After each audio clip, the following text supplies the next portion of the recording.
The alien princes were defeated. Humanity left them in fear for centuries. The galaxy had whispered one truth. Humanity was weak. They were late to the stars, fragile in form, divided in thought.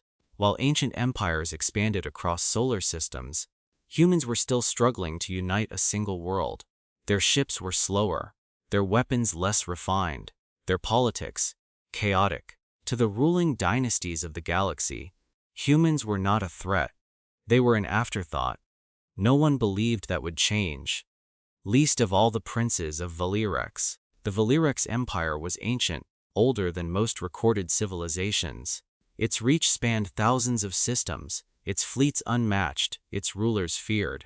At the heart of it all were the three royal heirs, Prince Kael, Prince Valyrex, and Prince Solinar. They were not just leaders, they were symbols of dominance, raised in conquest, trained in strategy, and bred to rule. The princes had never known defeat. Until they turned their eyes toward Earth, the decision to invade humanity wasn't made in anger. It wasn't even made in urgency. It was made in boredom. They are expanding too quickly, Prince Kael said, his voice smooth, almost uninterested. Not in territory, but in influence. They trade with minor systems, Prince Valyrex added, negligible. Prince Solinar, the eldest, leaned back in his throne, watching the holographic projection of Earth's colonies.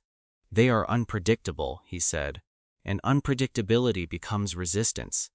Kael smirked. Then we remove it. There was no debate, no council, just a decision: humanity would fall. The first strike came without warning. Valyrex warships emerged from hyperspace, above 3 human colonies simultaneously. Their arrival was silent, precise, and devastating.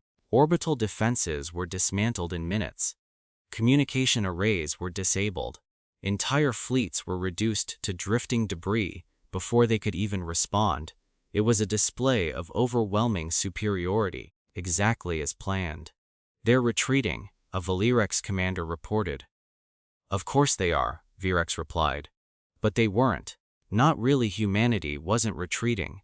They were watching. On Earth, the response was not what the Valyrex expected. There was no immediate counterattack, no desperate broadcast, no visible panic. Instead, there was silence, global silence, and then coordination. Within hours, every major nation had aligned under a single command structure. Military divisions that had once been separated by borders were now unified. Resources were redirected, strategies recalculated. Humanity had done something it had never done before. It had become one. The second Valyrex strike met resistance, unexpected resistance. They're adapting, a commander reported. Prince Kael frowned. Impossible. They've altered their defense patterns, the commander continued. They're predicting our movements. Kael's expression darkened. Then changed the pattern. We have, the commander said. They changed faster.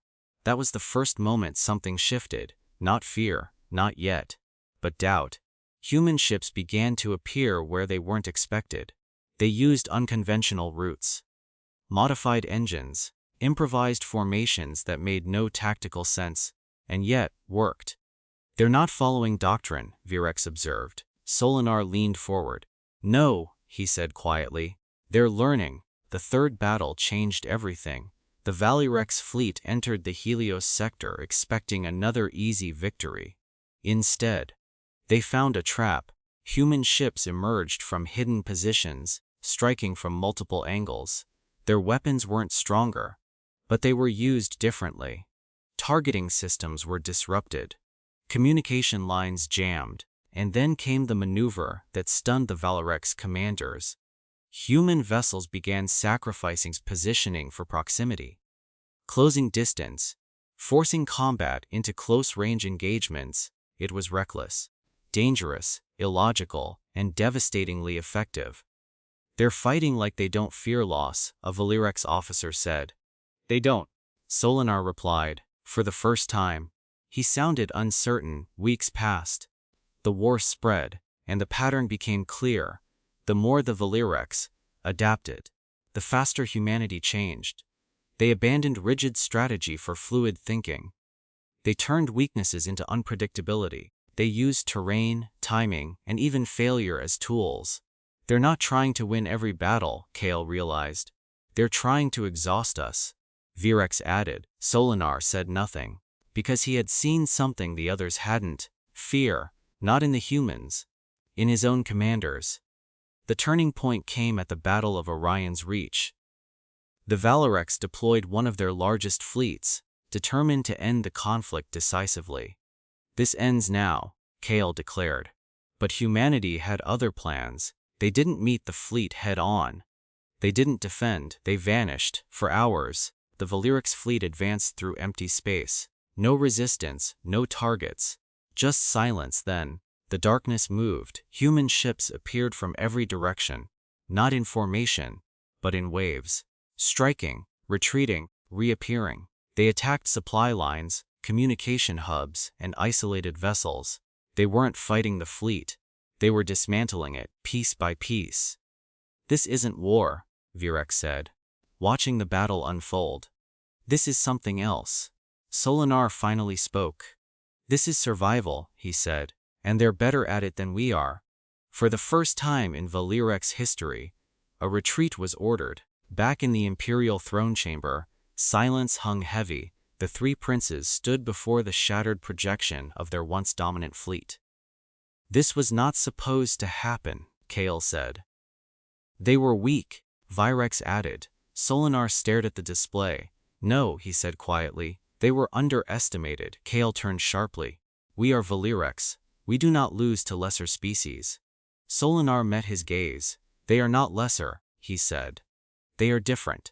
The final battle was not one of conquest. It was one of realization. Human forces advanced, not recklessly but with purpose.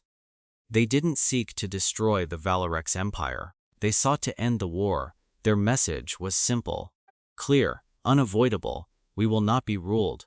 The Valyrex Princes stood aboard their flagship, watching human fleets surround them, not in aggression, but in warning. "They could destroy us," Valyrex said. "Yes," Solinar replied. "Why don't they?" Kale demanded. Solinar's answer was quiet. "Because they don't need to." That was the moment. The exact moment. Fear entered the hearts of the Valyrex Princes. Not fear of destruction, but fear of understanding. Humanity wasn't fighting for dominance. They were fighting for survival. And there was nothing more dangerous than a species that refused to lose. The war ended without ceremony. No surrender, no conquest. Just silence. The Valyrex withdrew, their fleets diminished. Their confidence shattered. Years later, the story spread across the galaxy, not as a tale of victory, but as a warning. Humanity was no longer underestimated. They were no longer dismissed. They were studied, respected, and, in quiet corners of the universe, feared. In the halls of Valyrex, the princes no longer spoke of conquest. They spoke of caution, of strategy, of humanity. Prince Kale, once proud and dismissive, now watched human expansion with careful eyes. Prince Valyrex studied their tactics, trying to understand the impossible adaptability they had shown. And Prince Solinar, he remembered the moment everything changed, the moment he realized the truth. That power was not defined by strength alone, but by resilience, by unity, by the will to endure when everything else falls apart. Because in the end, the alien princes were defeated, not by superior weapons, not by overwhelming force, but by something far more dangerous: humanity and the fear they left behind.